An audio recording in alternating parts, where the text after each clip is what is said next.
was so much harder than the first day. I'm starting to feel the fatigue. I'm starting to feel tired. I did mark quite a few questions, especially on the second half.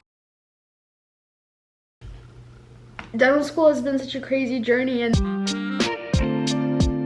hey, it is test day. I just got off the train. I was gonna show you guys everything that I packed with me, but I had a little bit of a hiccup this morning, so I didn't have time to do that. But essentially, I just packed a bunch of snacks, my wallet, and some water. It is extremely cold today. I'm headed over to the testing center. Got a little bit of jitters. I wasn't able to force myself to eat anything, and I think I'm just gonna try to really quickly have a banana before going into the exam, and hopefully that'll hold me over until the first break. We'll see.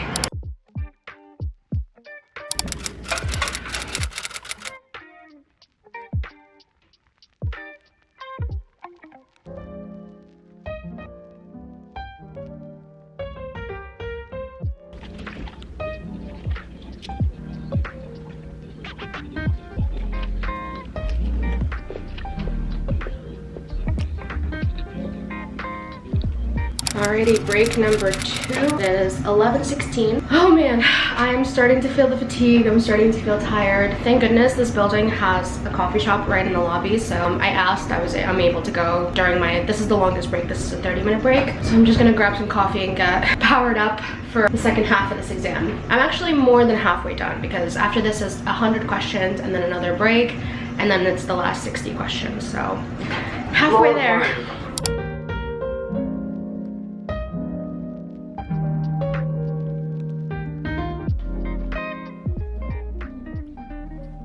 Alright, that was the end of day 1, and I can only say that I'm absolutely wiped. It is about 2:30 right now, so I think I finished in around 6 hours. The exam definitely has more than enough time, I think. It's just sometimes the question sets, especially at the end when you're 5 hours into it, start to get a little fatiguing, so I hope I didn't do too poorly on the last section. I didn't record my last break either, just because I was kind of mentally tired and didn't feel like doing anything, and just had my coffee and kind of decompressed a little bit. I don't know, I'm not feeling too terrible. I did look things up that I wasn't sure about after I left, and I definitely do think that I got a couple things wrong, but hopefully it's not too many things. I mean, all I'm looking for is a pass. Stay tuned for day 2. Alrighty, it is day 2, and I'm running a little bit late, which I am so mad at myself for. If the train had come the same way that it did, almost got hit by a bike. If the train had come the same way that it did the other day, I would have been here on time. I'm still on time, technically, but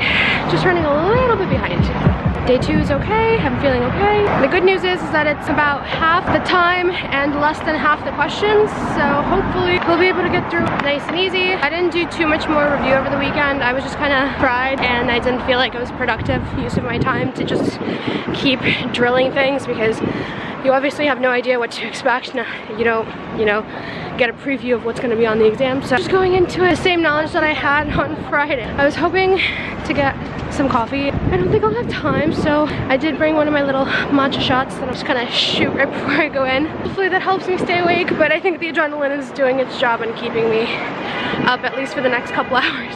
Alright, I'm going in now. Wish me luck. Alrighty, it is my one and only break for this test today. I have 2 sections with an hour and 45 each with 70 questions. I just finished the first one, and it was so much harder than the first day because it was case questions, and so they're kind of all connected. So if you don't know the first answer, then you wouldn't know the rest of them. So it was definitely challenging, but hopefully it wasn't too bad. Now I'm running out again to get some coffee because I didn't have time before the test, so.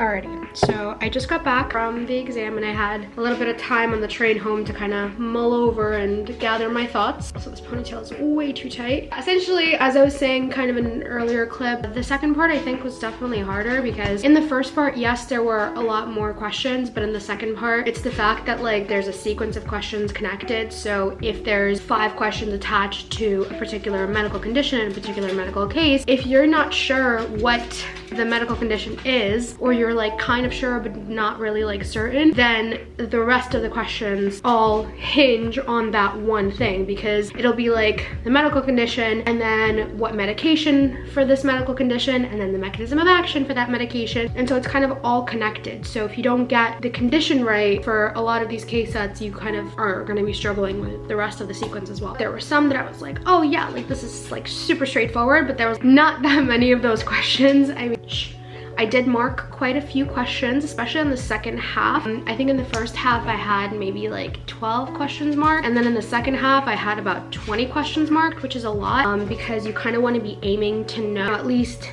75 to 80% of the material. You would be comfortable with most likely passing if you knew 75 to 80% of the material just kind of raw, because then the score is scaled based on like everyone else who takes that same exam. For the second half, I had like 20 questions marked, and a lot of them were questions where it was down to 2 choices, and I was just like, I like was racking my brain and I couldn't remember for the life of me some of them. And I went back, and I hate this habit that I have, and I've noticed this on like exams that I've taken for dental school, where when I go back to look over my answers, I start changing things, and I always change it to the wrong answer. I would say I was pretty good about not doing that on the first part, because once it was like 100 questions, and by the end I was so tired that I was like, okay, once I'm done, I'm done. I did review them, but I didn't end up changing pretty much any of the answers. For the second half of day 2, I went back, and there were, I want to say 3 questions that I changed, but I did end up, I think my SD card was running out of storage, but essentially I walked out of there and I was like, I have to know whether or not I was right.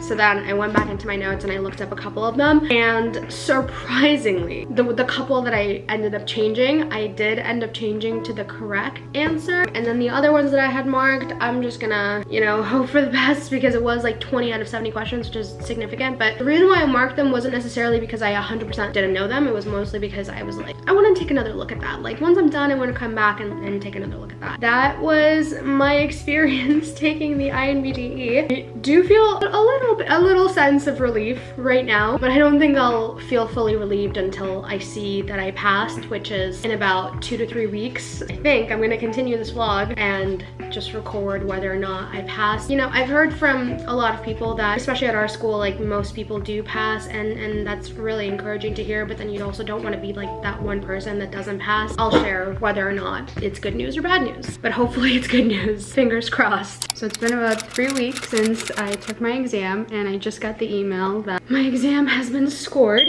I'm so nervous, but I am opening my email with you guys because you have been on this journey with me from the beginning. I feel like it's only right for us to see the results together. And I'm not getting my hopes up, but I really hope. I'm crossing my fingers, because at this point I'm like seconds away. I don't know why, for some reason I wasn't really too anxious about it, because I was just like, oh, you know, I'm just waiting for it. And now my heart is kind of beating out of my chest. Okay, I'm logging in.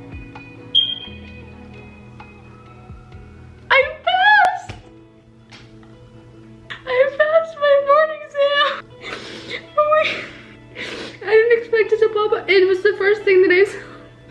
I thought you had to like click through a few things, and then just logged in and it was right there. Oh my god. I can't believe I passed. Wow, you guys have no idea what this means to me. Dental school has been such a crazy journey, and there were times when, you know, I'd be struggling in my classes and, you know, trying to stay afloat and keep my head above water, that I didn't think that I was gonna get there eventually, but oh man, I passed my board exam. Oh man. I'm sorry, this is so embarrassing. I don't want to cry, but it's just like, I can't believe I'm board certified, guys. And now I can relax. Oh man. Wow. I did not expect that. I mean, I was hoping I was gonna pass, but for those of you who have been here since my very first few D1 vlogs, we did it! I can't believe we did it! I'm so happy and I'm so excited. Okay, that was just like a weight off of my chest. Now I can end this vlog on a happy note. Yay! First vlog back after a few months. Oh man. Thank you for watching, and I'll see you in the next one.